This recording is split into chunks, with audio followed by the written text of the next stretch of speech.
So B2B world is all about metrics, numbers, and automations and all of that. Okay, so you've been a part of it, right? What metrics would you sort of recommend for this approach, and how would you calculate the ROI if you had to present it to board?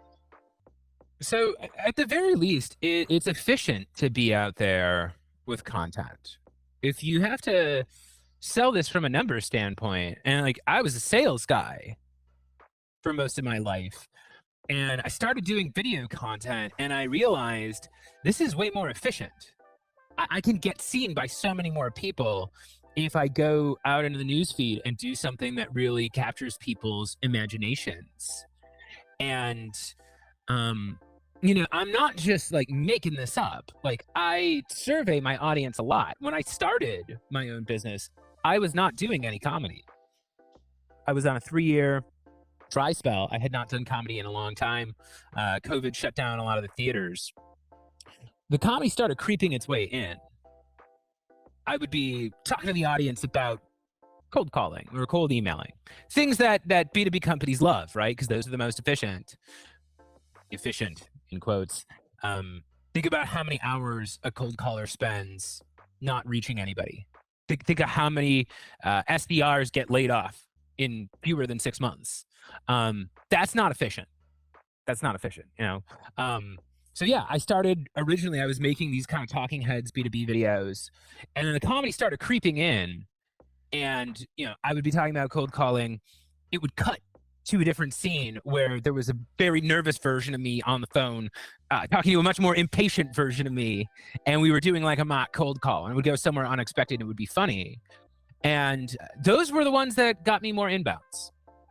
And like a good B2B marketer, I ended up surveying my network, and overwhelmingly, I discovered that it did not matter the level of seniority of the person. When I asked them what it was that they found valuable about the content, they all said they loved the comedy. They wanted more of that. Whatever that cutaway was where you were on the phone, we want to see more of that. And to this day, I still do. I still do cold calling. I still do cold emailing. I still do all the traditional methods of outreach. And the content, overwhelmingly, the inbounds are what really performs for me. You spend a lot of time chasing people around, trying to outwit them, trying to outthink them when you're doing this cold call, cold email kind of setup. But when you're creating content that people feel connected to, they feel it's honest, they feel it rings true to their experience, they find you. It serves as the magnet, and it pulls them in. And my answer to a B2B company that thinks it's not efficient is like they're not really judging it by the same standards of calling and emailing. It's a newer thing. It's a thing that they don't have. Again, if you go get an MBA, they're not going to teach you how to make sketch comedy videos on TikTok, right? Okay. And if one of these companies do try it, typically what they do is they try for a couple months. If they don't see the results immediately, they say, this isn't working, let's fire everybody and let's double down on the cold calls and cold emails. But I would challenge anybody who's in that mindset to think ahead. Take a look at what's happening to our cell phones. Take a look at what's happening to Google. Every year, Google is finding new ways to cut out the spam.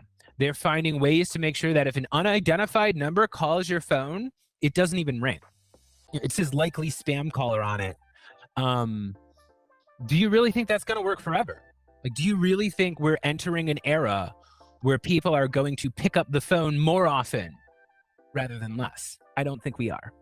And more importantly, and I think this may be the big one that everybody in B2B is missing, how old are the SDRs on your team? And are they actually hitting those dial and email metrics? I mean, you can answer, how old are they typically? Mid-20s? Mid-20s? Yeah. This generation that is graduating right now, they do not use the phone. They were not raised like you and I were. They were not raised like my parents were. In my parents' generation, the phone was an amazing thing. You would fight with your siblings for access to the phone. You would fight with your parents. You could be on the phone with your friends all night. That was a thing they looked forward to. That is not who's making the cold calls. And, these B2B companies, they blame the generation. They blame, there's something wrong with this generation that they don't like the phone. And I'm like, yeah, this generation was raised by you. They were raised by the Mark Zuckerbergs, of the world, who said, hey, the smartphone, video content, YouTube, this is going to be the future. And that's the skills that these kids picked up. And instead of sitting around getting angry that they don't know how to use the phone, I'm like, why don't you learn how to use a camera? These kids already have YouTube skills. You give a 23-year-old person a phone and say, go make a 30-second video, she knows her angle. They know exactly where to put it. So they're framed nicely and the sun is hitting them perfectly. They know how to do all the edits. They don't have B2B jobs that are built for those kinds of processes. We're trying to put them in this box that made sense for us. And this is a different generation in a different world with different expectations. And we should really be looking ahead to the future instead of trying to pull them into the past.